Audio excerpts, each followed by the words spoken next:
السلام علیکم۔ سلجوقوں کے عروج کی اس نئی ایپیسوڈ میں آپ سب دوستوں کو خوش آمدید کہتے ہیں۔ دوستو، ہماری پچھلی قسط کے آخر میں آپ نے کمانڈر اندریاس کو دیکھا جو کہ اپنے فوجیوں کو مرا ہوا دیکھ کر اپنے ہی ایک ملازم کو کوڑے مارنے کے بعد اس کی گردن کاٹ کر اسے ہلاک کر دیتا ہے، اور ہماری آج کی اس قسط کی شروعات سپاہی سانجار اور اسلان تاش سے ہوتی ہے۔ سانجار اور اسلان تاش اپنے سامنے موت دیکھ کر بڑے پریشان ہوتے ہیں کیونکہ بتی ایک فدائی جلا چکا ہوتا ہے، اور اب بہرام کے سب سوالات کے جوابات دینے کی باری آتی ہے۔ بہرام آگے بڑھتا ہے اور اسلان تاش کی تلوار نکال کر اسے غور سے دیکھنے لگتا ہے۔ بہرام پھر کہتا ہے، ہرات کے گرد بہت طرح کی لوہے کی پرتیں پائی جاتی ہیں، لیکن تمہاری تلوار ہندوستانی لوہے سے بنی ہے، یہ کیوں؟ ہرات سے تعلق رکھنے والا آدمی اپنی ہی زمین کا لوہا کیوں نہیں استعمال کرے گا؟ وہ ہندوستانی لوہے سے اپنی تلوار کیوں بنائے گا؟ اسلان تاش کہتا ہے، آپ صحیح ہیں، یہ ہندوستانی لوہا ہے۔ ہماری زمینوں میں ہرات کا لوہا ڈالنے کے لیے نہیں بلکہ بیچنے کے لیے استعمال کیا جاتا ہے۔ سانجار بھی یہ سن کر حیران ہوتا ہے، جبکہ اسلان تاش کہتا ہے، یہی وجہ ہے کہ ہرات کے لوگوں کی تلواریں ہندوستانی لوہے سے بنتی ہیں۔ بہرام پھر دوسرا سوال کرتا ہے، ہرات میں ہیرا ندی کس پہاڑ سے آتی ہے؟ بتاؤ مجھے، یہ کس چراگاہ کو سیراب کرتی ہے؟ سانجار ایک نظر بتی کی طرف دیکھتا ہے اور بغیر گھبرائے کہتا ہے، وہ کسی بھی چراگاہ کو سیراب نہیں کرتی ہے کیونکہ اس کا پانی کھارا ہے۔ اسلان تاش بھی اس جواب کو سن کر بڑا حیران ہوتا ہے، جبکہ بہرام کہتا ہے، ندیاں تو کھاری نہیں ہوتی ہیں، وہ تو سمندر کا پانی کھارا ہوتا ہے اور ندی کا پانی تو تازہ ہوتا ہے۔ پھر دوستو، سانجار اپنے ماضی کے وقت کو یاد کرتا ہے جب وہ ایک بچہ تھا اور حاجی نظام الملک اس کی تربیت کر رہے ہوتے ہیں۔ سانجار اس دوران ایک ندی میں ڈبکی لگاتا ہے اور کہتا ہے، یہ کس طرح کی ندی ہے؟ اس کا پانی تو کھارا ہے، میری آنکھیں جل رہی ہیں۔ حاجی نظام الملک کہتے ہیں، ہیرا ندی کا پانی تازہ نہیں ہوتا، تمہیں یہ معلوم ہونا چاہیے، اور یہ جاننے کے لیے تمہیں سب سے پہلے اس ندی کے بہاؤ کو دیکھنا ہوگا۔ اگر یہ کھاری سرزمین سے گزرتا ہے تو جان لو کہ یہ پانی بھی کھارا ہی ہوگا۔ سانجار کہتا ہے، مجھے یہ معلومات جاننا کیوں ضروری ہے؟ حاجی نظام الملک کھڑے ہوتے ہیں اور کہتے ہیں، اس دنیا میں کوئی چھوٹی سی بھی معلومات ایسی نہیں ہے جو بیکار ہو، اور ایک دن یہ چھوٹی سی معلومات جسے تم بیکار سمجھتے ہو تمہاری جان بچا سکتی ہے۔ پھر سانجار اپنے ماضی سے واپس لوٹتا ہے اور بہرام سے کہتا ہے، آپ غلط ہیں، ہیرا ندی کا پانی تازہ نہیں ہوتا، اگر یہ کھاری سرزمین سے گزرتا ہے تو پانی بھی کھارا ہی ہو جاتا ہے، اور ہیرا ندی کا پانی کھاری سرزمین سے گزرتا ہے، اسی لیے وہ کسی بھی زمین کو سیراب نہیں کر سکتا ہے۔ اسلان تاش اور بہرام دونوں ہی یہ جواب سن کر دنگ رہ جاتے ہیں، اور پھر بہرام اسلان تاش کی تلوار اوپر لہراتا ہے، لیکن انہیں مارنے کے لیے نہیں بلکہ سانجار کے نزدیک آنے والی بتی کی ڈوری کو کاٹنے کے لیے۔ بہرام فوراً تلوار سے بتی کی ڈوری کو کاٹ دیتا ہے، اور سانجار یہ دیکھ کر بڑا خوش ہوتا ہے، جبکہ بہرام کہتا ہے، تم ہرات سے ہی ہو، یہ مجھے یقین ہو گیا ہے، یہ امتحانات صرف تمہارے لیے نہیں ہیں کیونکہ سلجوق ہمارے درمیان جاسوسوں کو گھسانے کی کوشش کر رہے ہیں، اسی لیے ہر نئے شامل ہونے والے آدمی کا امتحان لیا جاتا ہے، لیکن تم اس امتحان میں کامیاب ہو گئے ہو۔ بہرام اسلان تاش کی تلوار واپس کرتا ہے اور کہتا ہے، اور اب جس کے تم مستحق ہو وہاں لے جانے کا وقت آ گیا ہے، میرے ساتھ آؤ۔ سانجار اور اسلان تاش فوراً بہرام کے پیچھے روانہ ہو جاتے ہیں۔ پھر دوستو، دوسری جانب سلجوق محل دکھایا جاتا ہے جہاں سلطان ملک شاہ کوول قلعے سے واپس لوٹتے ہیں اور فوراً کہتے ہیں، زخمیوں کی دیکھ بھال کیجیے۔ اس دوران ایک سپاہی زخمی ہوتا ہے اور سلطان کہتے ہیں، جلدی سے مالجو کو بلائیں، لیکن یہ سب صحن میں موجود باطنی جاسوس صادق دیکھ لیتا ہے۔ پھر دوسری جانب حسن صباح دکھایا جاتا ہے جو کہ شطرنج کھیلتا ہوا ساتھ میں کہتا جاتا ہے، سب سے پہلے گوموش تیکن، پھر اونر، ماجد ملک، تاج الملک۔ حسن صباح ساتھ میں پیادے گراتا جاتا ہے اور آخر میں کہتا ہے، اس کے بعد تمہاری باری ہے نظام الملک۔ اتنے میں دوستو صادق آتا ہے اور کہتا ہے، سلطان ملک شاہ محل میں واپس آ گئے ہیں اور وہ کسی اور بیس میں ہیں، اور ان کا ایک سپاہی زخمی بھی ہے۔ حسن صباح کہتا ہے، وہ 2 دن سے یہاں نہیں تھے، وہ ضرور کہیں دور گئے ہوں گے۔ जाओ और उस जख्मी सिपाही से बात करो और मालूम करो कि वो कैसे जख्मी हुआ है। सादिक फौरन यहाँ से रवाना हो जाता है और हसन सब्बाह ये सब सुनकर बड़ा हैरान होता है। फिर दोस्तों दूसरी जानब बहराम दिखाया जाता है जो कि सांजार और असलान ताश को लेकर किसी सफर की तरफ रवाना हो जाता है। सांजार इतने में कहता है ये रास्ता तो शलमजार की तरफ जाता है, क्या हम दोबारा वहाँ जा रहे हैं? बहराम कहता है शलमजार जुल्म का एक सहरा है और मैं तुम्हें सहरा में एक गुलिस्तान की तरफ लेकर जा रहा हूँ। बातनियों की आबादी में ये देखने वालों की आंखों के लिए जन्नत है। फिर दोस्तों दूसरी जानब महल में सफरिया खातून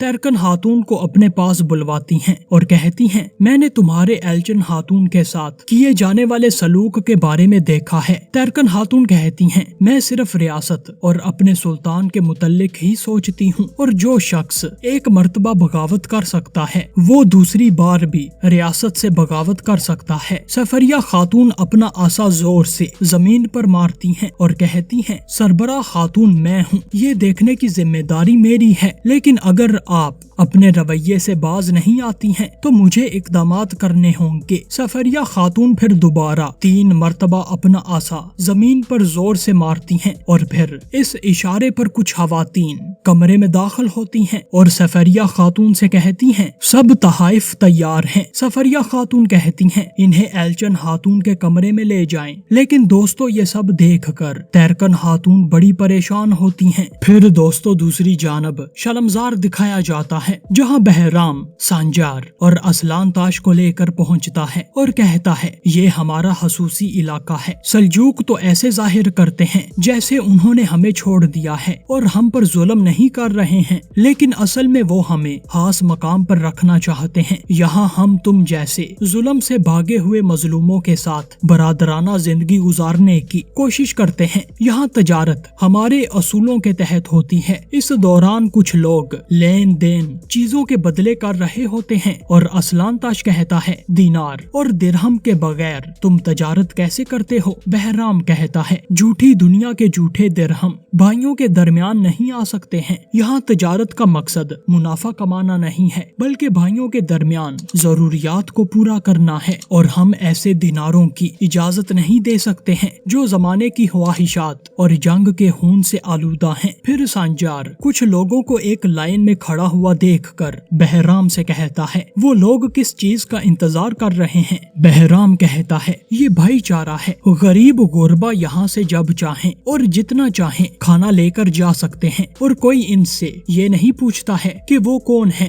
यहाँ कोई भी तुम और मैं नहीं है, जुल्म के खिलाफ सिर्फ हम हैं। सांजार कहता है एक आजाद सरजमीन। बहराम कहता है हाँ आओ मेरे साथ चलो। फिर दोस्तों बहराम दोनों सिपाहियों को एक इबादत गाह में लाता है जहाँ कुछ बातनी अजीम इमाम को पुकार कर इससे मदद मांग रहे होते हैं। माज़अल्लाह। बहराम फिर कहता है ये वो जगह है जहाँ स्याह रूहें पाक होती हैं, ये वो जगह है जहाँ टूटे हुए दिल पनाह लेते हैं। ये लोग इल्म से वाकिफ हैं, इसीलिए ये लोग अजीम इमाम से मदद मांगते हैं। सांजार कहता है हमें भी इसका जायका लेने दें, हमें भी इस चश्मे से फैज़याब होने दें। बहराम कहता है वक्त से पहले अगर तुम इसे पीते हो तो इससे शिफा नहीं बल्कि शफा मौत मिलेगी। तुम्हें पहले हमारे तरीके सीखना होंगे और तुम्हें इन तक पहुँचने के लिए बहुत से मराहिल से गुजरना होगा। असलान ताश कहता है इस मर्तबे तक पहुँचने के लिए क्या किया जा सकता है? बहराम कहता है सब्र और बहादुरी के साथ देखती आंखें हक की आवाज के अलावा किसी और चीज को देखने से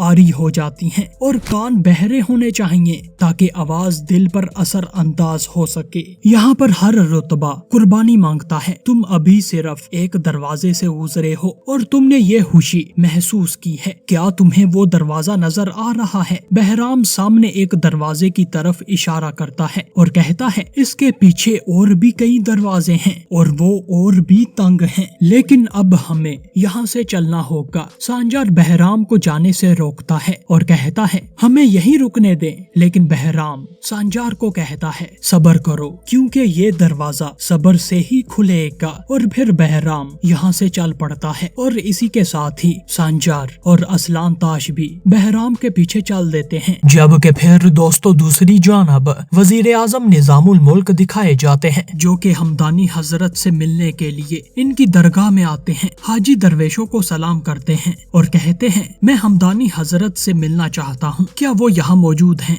एक दरवेश कहता है, अंदर एक खसूसी मेहमान आए हुए हैं। हाजी हजरत आप तशरीफ रखें, हम आपको खाने के लिए कुछ पेश करते हैं। हाजी कहते हैं, अगर मुझे इंतजार करना पड़ रहा है तो इसका मतलब है कि अंदर एक अहम मेहमान है। दरवेश कहते हैं, हाँ, वो इमाम जवैनी के वारिस हैं, जवैनी जिन्हें बगैर साहिल का समंदर कहा करते थे। हाजी हजरत कहते हैं, बगैर साहिल का समंदर है ना। फिर अंदर कमरे में इमाम गजाली दिखाए जाते हैं जो कि हमदानी हजरत से कहते हैं, मुझे एक सवाल जला रहा है और बरसों से हंजर की मानंद मेरी जान से खून बह रहा है, गोया कोई खुफिया गुनाह हो जो मेरे दिल को चीर रहा है। हमदानी हजरत कहते हैं, ये किस तरह का सवाल है कि आपने जो किताबें हिफ्ज की हैं इसका जवाब आपको इन किताबों में भी नहीं मिल सका। इमाम गजाली कहते हैं, जब मैं अपनी इब्तदाई जवानी में मदरसे में पढ़ने गया था, हमारे कारवान पर डाकुओं ने हमला किया था। डाकुओं ने मेरे तमाम नोट्स और किताबें जब्त कर ली थी जो मैंने जॉर्जान मदरसे से हासिल की थी। मैंने उनसे इल्तजा की थी कि वो मेरी किताबें वापस कर दें, लेकिन जवाब में इसने जो कहा था, इन अल्फाजों ने मेरे दिल को हंजर की तरह चीर दिया है। उसने कहा था, जब मैं तुमसे किताबें ले जाता हूँ तो जो कुछ भी तुमने पढ़ा है इसमें कुछ भी बाकी नहीं रहेगा। हमदानी हजरत मुझे बताएं कि इस इल्म की क्या हैसियत है अगर एक डाकू तुमसे ये चुरा सकता है। खैर फिर मैं घर आया और 3 सालों में मैंने सारी किताबें जो भी मेरे पास थीं वो हिफज कर ली। मैं सोचता था कि गलत को हर तरह की लूट मार से बचा रहा हूँ। ये कैसा फरेब है। उस्ताद जवैनी से मैंने बहुत साल पढ़ा है, लेकिन मेरे उस्ताद आखिरत को कूच कर गए हैं। हर कोई इसके सोग में जल रहा है, लेकिन मेरा दिल इस बात से जल रहा है कि मैं इनकी जगह नहीं ले सकता हूँ। मुझे मेरा इल्म मेरी ख्वाहिशात और फरेब से रोक नहीं सका। इन डाकुओं के बाद मेरी ख्वाहिशात ने भी अब मेरा इल्म छीन लिया है। दोस्तों, गजाली पसीने से शराबूर होते हैं और कहते हैं,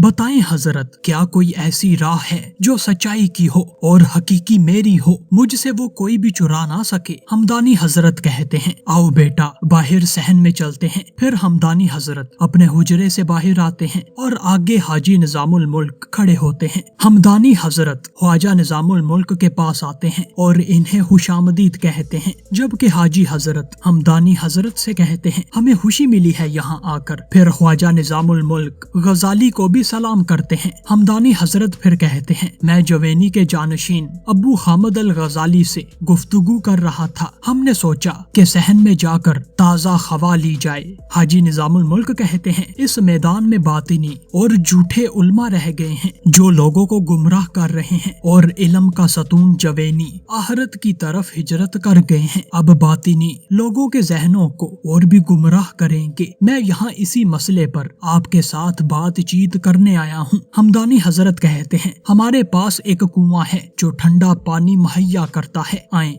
मैं आपको वो पेश करता हूँ। हाजी हजरत भी हमदानी हजरत के हमरा यहाँ से कुएं की तरफ चल पड़ते हैं। दोस्तों, कुएं के पास आकर हमदानी हजरत एक बाल्टी उठाते हैं और गजाली को देते हैं और कहते हैं, क्या तुम कुएं से पानी निकाल सकते हो बेटा? गजाली फौरन बाल्टी कुएं में डालते हैं और पानी निकालते हैं, लेकिन दोस्तों इस बाल्टी में सोराख होता है और सारा पानी वापस कुएं में गिर जाता है। हमदानी हजरत गजाली से बाल्टी लेते हैं और कहते हैं, अगर पानी बाल्टी में इतनी देर रहता जितनी देर बाल्टी पानी में रही है तो फिर हम सब की प्यास बुझ जाती, लेकिन अब इसने हमें भी प्यास के बगैर छोड़ दिया है और खुद को भी। हमारा इल्म और इस्लाम भी इसी बाल्टी की तरह है। हमें खुद से पूछना चाहिए कि हम इस्लाम में हैं, लेकिन क्या इस्लाम हम में है? फिर हमदानी हजरत गजाली से कहते हैं, चोर तो कसूरवार नहीं है, लेकिन बेटा क्या मालक भी कसूरवार नहीं है? अगर दरवाजे बंद हों और ताला लगा हो और ईमान दिलों में भरा हुआ हो तो मैं तुमसे पूछता हूँ, कौन है जो इसे चोरी कर सकता है? दोस्तों, गजाली ये सुनकर परेशान हो जाते हैं, लेकिन हमदानी हजरत कहते हैं, जालिम की मौत आलम यानी कि दुनिया की मौत है, लेकिन आलम दुनिया गैर महफूज नहीं है। हाजी हजरत आप हक को जिंदा रखने के लिए कलम ढूंढते हैं और गजाली ने अपनी जिंदगी का वसीला तलाश कर लिया है और ये वसीला हक के लिए धड़कते दिलों के लिए शिफा है। है। हक लिखने वाले इल्म के लिए ताकत और हक के लिए उठने वाली तलवार के लिए मदद है। हाजी हजरत और गजाली मुस्कुराते हैं।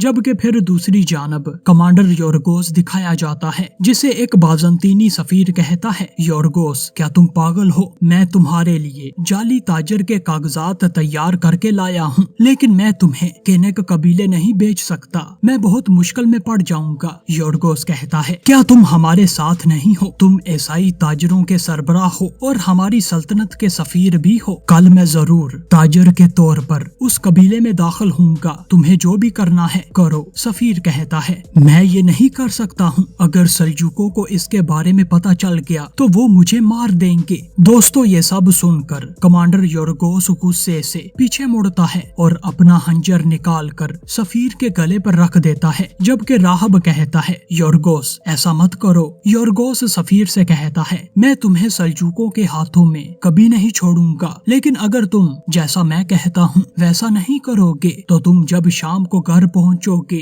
तो अपनी बीवी और बच्चों की लाशें देखोगे, ये कभी मत भूलना। क्या तुम समझ गए हो? बाजंतीनी सफीर दर्द से कराहता है और कहता है, हाँ मैं समझ गया हूँ। फिर दोस्तों दूसरी जानब हसन सब्बाह दिखाया जाता है, जो कि सादिक से कहता है, तो वो सिपाही एक लड़ाई के दौरान जख्मी हुआ है, चूँकि इसने भेस बदला हुआ था तो ये सल्जूक सरजमीन पर नहीं हुआ, और अगर ऐसा होता तो हमें भी पता चल जाता। फिर दोस्तों हसन सब्बाह अपना जहन लड़ाता है और कहता है, जरूर वो कोवेल किले गए होंगे। सादिक कहता है, तो फिर अब हम क्या करेंगे? हसन सब्बाह कहता है, अगर वहाँ कोई लड़ाई होती है तो ये पता होना चाहिए कि किले का कमांडर वापस हमला करेगा, इसीलिए कमांडर के कुछ करने से पहले सुल्तान एक एलची भेजकर किलेदार के हाथ पांव बांध देगा, और किले में जाने वाला वो एलची मुझे ही होना चाहिए। सादिक ये सुनकर हैरान रह जाता है। जबकि फिर सांजार दिखाया जाता है, जो कि ख्वाजा निजामुल मुल्क के पास आता है और कहता है, हाजी सब कुछ वैसा ही हुआ है जैसा हमने चाहा था। मैंने इनके हित्ते में सरायत कर ली है और मैं उस दरवाजे तक भी पहुंच गया था। हाजी कहते हैं, जब एक दरवाजा बंद होता है तो दूसरा खुल जाता है। सांजार कहता है, हाजी हमारे पास हर दरवाजे को आजमाने का वक्त नहीं है, जंग की तैयारियां कैसी हैं? हाजी कहते हैं, ताजुल मुल्क ने बाजार में तलवारें बनाने का हुक्म दे दिया है और सिपाहियों ने भी तैयारियां शुरू कर दी हैं। सांजार कहता है, तो फिर आप इतने पुरसकून कैसे हैं हाजी? जंग शुरू होने से पहले हमें इनमें सरायत करके सब कुछ जाहिर करना होगा। हाजी कहते हैं, उन्होंने ये रास्ता एहतियार किया है ताकि वो तुम्हें अपने जैसा बनाकर तुम्हारी वफादारी जीत सकें, और जो वो चाहते हैं हम भी वैसा ही करेंगे। हाजी मजीद कहते हैं, हम एक नया मंसूबा तरतीब देंगे। कल शलमजार में एक मेला है, बातनी हजूम का फायदा उठाकर इन्हें अपने गिरोह में शामिल करने के लिए जरूर वहाँ पर आएंगे। सांजार कहता है, अपने आप को साबित करना और इनमें शामिल होने का ये बेहतरीन मौका है ना हाजी? हाजी अपना सर हिलाते हैं और दोस्तों यहीं हमारी आज की इस किस्त का इख्तिताम होता है।